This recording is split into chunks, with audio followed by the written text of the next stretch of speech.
বন্ধুরা একবার হিপহপ এবং ক্রিমিনালরা ক্লাসে অনেক গোলমাল করতেছিল। তখন অ্যাডাম বলে স্যার চলে আসবে কিন্তু। ওই সময় তাদের মধ্যে একজন দেখতে পারে যে ক্লাসের স্যার হেলিকপ্টার থেকে আসতেছে। এরপর তো সে দৌড়ে ক্লাসের দিকে যায়।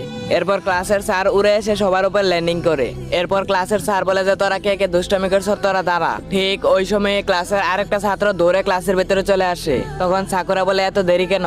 তখন ছাত্রটি বলে স্যার এইমাত্র আমি solo versus squad rank match খেলে আসলাম, তাই এত দেরি। তখন সাকুরা বলে গুড বয়, তুই আমাদের সবার মান সম্মান রাখতে পারবি। এরপর তো ক্লাসের স্যার বলে যে আজকে আর পড়াবো না। তারপর তো ক্লাসের স্যার দৌড়ে ক্লাস থেকে বেরিয়ে যায়।